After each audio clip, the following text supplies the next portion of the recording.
Hello बच्चों, आप सभी का स्वागत है आपके अपने YouTube channel study with Arpita ma'am में। आज की क्लास में हम देखेंगे यूपी एनएमएस एग्जाम 2026-27। आपको बता दूं कि ये हम क्लास 7th की विज्ञान के प्रश्नों को लेकर आए हैं। यहाँ टोटल हम 40 प्रश्न करवाएंगे जो कि क्लास 7th के साइंस से संबंधित है। और कल हमने 6th क्लास का देखा था, अगर आपने नहीं देखा तो जरूर देख लीजिए। और कल हम क्या देखेंगे, कल हम 8th क्लास की भी साइंस के 40 प्रश्नों को देखने वाले हैं।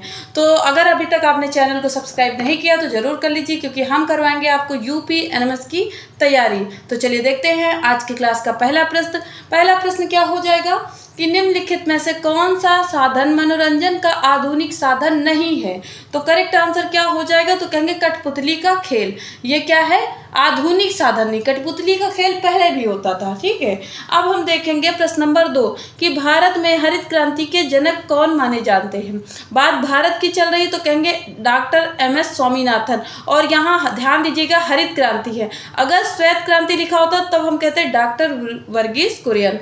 अगला प्रश्न क्या हो जाएगा कि रेशम का कीट किस पौधे की पत्तियों को खाता है। तो कहेंगे शहतूत। बी ऑप्शन करेक्ट हो जाएगा। चौथा प्रश्न क्या है कि रेशम के कोकून से रेशम के धागे प्राप्त करने की प्रक्रिया क्या कहलाती है। तो चौथे का करेक्ट आंसर कहेंगे रीलिंग। क्या कहलाती है प्रक्रिया, तो कहेंगे रीलिंग कहलाती है। पांचवा प्रश्न क्या है कि निम्नलिखित में से किस जंतु के बालों से सर्वोत्तम ऊन प्राप्त होता है। सर्वोत्तम ऊन की बात पूछी गई है, तो पांचवे का आंसर हो जाएगा बी कश्मीरी बकरी। क्या कहेंगे, कश्मीरी बकरी। छठा प्रश्न क्या है कि पदार्थ का वह सूक्ष्मतम कण जो स्वतंत्र अवस्था में रह सकता है क्या कहलाता है। जो स्वतंत्र अवस्था में रह सकता है, करेक्ट आंसर बताइएगा छठे का, तो कहेंगे अणु। क्या कहलाएगा, अणु कहलाएगा। अगला प्रश्न क्या है, जल यानी H2O इसका सूत्र हो जाएगा। का रासायनिक नाम क्या है तथा यह क्या है। रासायनिक नाम पूछा गया है, मतलब ये बताइए रासायनिक नाम क्या। H2O इसका सूत्र हो जाएगा, इसका रासायनिक नाम बताना है आपको। यह एक तत्व है या यौगिक है या मिश्रण है या धातु है। सातवें का आंसर बताएंगे तो कहेंगे यह एक यौगिक है। क्या हो जाएगा, यह क्या है, तो यह एक यौगिक है। अगला प्रश्न क्या, सोडियम हाइड्रोक्साइड का जलीय विलयन लाल लिटमस को कैसा कर देता है। तो आठवें का आंसर हो जाएगा नीला। लाल अगर लिखा है तो दिमाग नहीं लगाना, क्या कर देना, हमेशा नीला कर देना है। अगला प्रश्न, सल्फ्यूरिक अम्ल का सही रासायनिक सूत्र क्या है। तो क्या कहेंगे, 9वें का आंसर कहेंगे H2SO4। सी ऑप्शन करेक्ट हो जाएगा। 10वां प्रश्न क्या है कि चूने के पानी में कार्बन डाइऑक्साइड यानी कि CO2 गैस प्रवाहित करने पर चूने का पानी कैसा हो जाता है। तो कहेंगे दुधिया।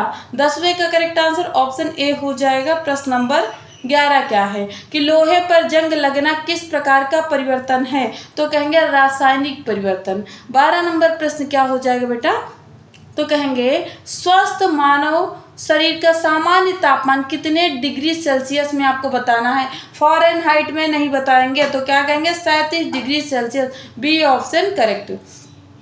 13 नंबर प्रश्न क्या है कि ठोस का पदार्थों में ऊष्मा का स्थानांतरण मुख्य रूप से किस विधि द्वारा होता है।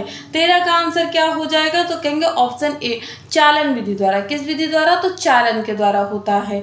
14 नंबर प्रश्न क्या है कि प्रयोगशाला थर्मामीटर में किस द्रव धातु का उपयोग किया जाता है। बताएंगे किस द्रव धातु का उपयोग किया जाता है। 14 का आंसर हो जाएगा पारा। करेक्ट आंसर पारा हो जाएगा। अगला प्रश्न, अमरबेल निम्नलिखित में से किसका उदाहरण है।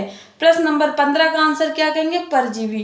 क्या कहेंगे, परजीवी। 16 नंबर प्रश्न क्या है कि कीट भक्षी पौधे नाइट्रोजन की कमी को पूरा करने के लिए किसका भक्षण करते हैं। तो कहेंगे कीटों का भक्षण। किसका करेंगे, तो कीटों का भक्षण करेंगे। 17 नंबर प्रश्न क्या है कि मनुष्य में भोजन का पूर्ण पाचन आहार नाल के किस भाग में होता है। बताएंगे पूर्ण पाचन कहाँ होता है, तो कहेंगे छोटी आंत में। कहाँ हो जाता है, छोटी आंत में। 18 नंबर प्रश्न क्या है कि यकृत यानी लीवर से कौन सा पाचक रस स्त्रावित होता है जो वसा के पाचन में सहायक होता है। तो 18 का आंसर क्या कहेंगे, पित्तरस। क्या कहेंगे, पित्तरस कहेंगे। अगला प्रश्न कि जुगाली करने वाले शाकाहारी जंतु जैसे गाय भैंस भोजन को पहले निगलकर अमाशय के किस भाग में भंडारित करते हैं। तो 19 का आंसर क्या हो जाएगा, रूमेन। क्या हो जाएगा, रूमेन हो जाएगा। 20 नंबर प्रश्न क्या है कि अमीबा 20 नंबर प्रश्न क्या है? अमीबा अपने भोजन को पकड़ने के लिए किसका उपयोग करता है? तो 20वें का करेक्ट आंसर क्या हो जाएगा? पादाप या कूटपाद। तो करेक्ट आंसर ऑप्शन बी हो जाएगा। अगला प्रश्न, कीटों के श्वसन अंग को क्या कहते हैं? बताएंगे। जैसे कीट कैसे होते हैं, जैसे तिलचट्टा या काकरोच क्या है, ये सब कीट है, तो इनके श्वसन अंग कहाँ पर होंगे? तो 21वें का आंसर करेक्ट क्या हो जाएगा? कहेंगे ऑप्शन सी, श्वास प्रणाली या वातक। सी ऑप्शन करेक्ट हो जाएगा। 22 नंबर प्रश्न क्या है कि अत्यधिक व्यायाम या दौड़ते समय हमारी पेशियों में किस अम्ल के जमा होने से ऐंठन या क्रैम्प होते हैं? तो 22 का आंसर क्या कहेंगे? कहेंगे लैक्टिक एसिड। क्या कहेंगे? लैक्टिक एसिड या अम्ल। तो अगला प्रश्न क्या हो जाता है कि रक्त का लाल रंग किस वर्णक की उपस्थिति के कारण होता है? तो करेक्ट आंसर क्या कहेंगे? बी। अगर यहाँ पूछा जाता पत्तियों का तो क्या हो जाता? क्लोरोफिल होता है। ठीक है, अब हम देखेंगे 24 नंबर प्रश्न कि पौधों में जल और खनिजों के परिवहन के लिए कौन सा संवहन ऊतक उत्तरदायी है? तो 24वें का आंसर क्या हो जाएगा? तो कहेंगे जाइलम। क्या हो जाएगा? जाइलम हो जाएगा। अगला प्रश्न क्या है कि मानव उत्सर्जन तंत्र का मुख्य अंग निम्नलिखित में से कौन सा है? करेक्ट आंसर 25 का क्या हो जाएगा? वृक्क यानी किडनी है। 26 नंबर प्रश्न क्या है कि ईस्ट में जनन की सामान्य विधि कौन सी है? 26 का आंसर कहेंगे मुकुलन। क्या कहेंगे? ऑप्शन ए, मुकुलन करेक्ट आंसर हो जाएगा। 27 नंबर प्रश्न क्या है कि नर और मादा युग्मकों के युग्मन यानी मिलन की प्रक्रिया को क्या कहते हैं? 27 का आंसर क्या हो जाएगा? निषेचन। ऑप्शन बी यहाँ पर करेक्ट हो जाएगा। 28 नंबर प्रश्न क्या है कि परिपक्व होने पर अंडाशय किस रूप में विकसित हो जाता है? तो 28 का आंसर क्या बताएंगे? कहेंगे ऑप्शन बी, फल। किस रूप में? तो फल में परिवर्तित हो जाता है। 29 नंबर प्रश्न क्या है कि रक्त वाहिनियां जो हृदय से ऑक्सीजन युक्त रक्त को शरीर के सभी भागों में ले जाती हैं क्या कहलाती हैं? तो 29 का करेक्ट आंसर क्या हो जाएगा? ऑप्शन बी हो जाएगा, धमनियां। क्या हो जाएगा? धमनियां हो जाएगा। 30 नंबर प्रश्न क्या है कि पत्तियों की सतह पर उपस्थित सूक्ष्म छिद्र जो गैसों के विनिमय में सहायक है क्या कहलाते हैं? 30 का आंसर क्या हो जाएगा? ऑप्शन ए हो जाएगा, रंध्र। क्या कहेंगे? स्टोमेटा भी इसे हम कहते हैं। अगला प्रश्न देखेंगे, प्रश्न नंबर 31 क्या है कि चाल का मूल मात्रक बताइए। चाल का मात्रक क्या हो जाएगा? तो 31 का आंसर कहेंगे ऑप्शन सी, मीटर प्रति सेकंड करेक्ट आंसर हो जाएगा। 32 नंबर देखेंगे प्रश्न को कि निम्नलिखित में से कौन सा उपकरण विद्युत धारा के ऊष्मीय प्रभाव पर आधारित है? तो करेक्ट आंसर क्या हो जाएगा 32 का? ऑप्शन बी, विद्युत इस्त्री या प्रेस। अगला प्रश्न क्या है कि विद्युत परिपथ में सुरक्षा युक्ति के रूप में प्रयुक्त तार को क्या कहते हैं जो अधिक धारा आने पर पिघल जाता है? 33 का उत्तर क्या हो जाएगा? B, fuse. क्या कहेंगे उसे? फ्यूज कहेंगे। अगला प्रश्न क्या है 34 नंबर कि समतल दर्पण द्वारा बना प्रतिबिंब सदैव कैसा होता है? 34 का आंसर क्या कहेंगे? ए, आभासी और सीधा। क्या कहेंगे? आभासी और सीधा कहेंगे। 35 नंबर प्रश्न क्या है कि श्वेत प्रकाश यानी सूर्य का प्रकाश कितने रंगों का मिश्रण है?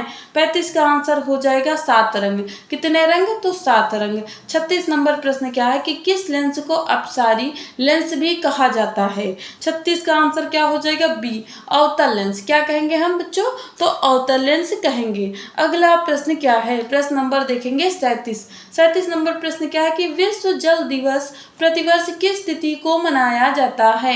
37 का उत्तर क्या हो जाएगा? कहेंगे ए, 22 मार्च। करेक्ट आंसर क्या हो जाएगा? 22 मार्च। 38 नंबर प्रश्न क्या है कि वनों में सड़े गले पौधे और जंतु के अवशेषों को ह्यूमस में परिवर्तित करने वाले सूक्ष्म जीव क्या कहलाते हैं? तो 38 का उत्तर हो जाएगा बी, अपघटक। क्या कहलाएंगे? तो अपघटक कहलाएंगे। करेक्ट आंसर क्या हो जाएगा? ऑप्शन बी हो जाएगा। अगला प्रश्न क्या है कि जब कांच की छड़ को रेशम के कपड़े से रगड़ा जाता है तो कांच की छड़ पर कौन सा आवेश उत्पन्न होता है? आंसर क्या हो जाएगा? धनावेश। क्या कहेंगे? धना आवेश कहेंगे। 40वां नंबर प्रश्न क्या है कि वाहनों के पास दर्पण यानी पीछे के रूप में किस दर्पण का उपयोग किया जाता है जिससे पीछे का बड़ा क्षेत्र देखा जा सके।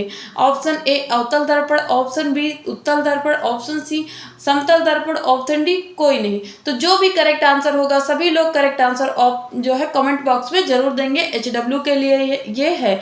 आपको बता दूं कि हमने 40 प्रश्नों को देखा है। आप कमेंट में बताइए कि आपके 40 में से कितने प्रश्न सही हुए हैं। साथ में आप क्लास को लाइक जरूर कर दीजिए। अगर चैनल पर नए हैं तो सब्सक्राइब करना नहीं भूलिएगा। मिलते हैं कल की क्लास में 40 प्रश्नों के साथ में। कक्षा 8 यानी कि क्लास 8 के साइंस के 40 प्रश्नों के साथ कल मिलेंगे। तो अगर अभी तक आपने 6 क्लास का नहीं देखा तो देख लीजिए। और हमने 15 प्रैक्टिस सेट भी करवा रखा है जहां पर आपको SST और साइंस दोनों देखने को मिलेंगे। आप जरूर देख लीजिए। आपके 70 नंबर जो है 70 नंबर एनिमल्स का एग्जाम यहीं से नंबर बनेंगे। तो मिलते हैं कल की क्लास में।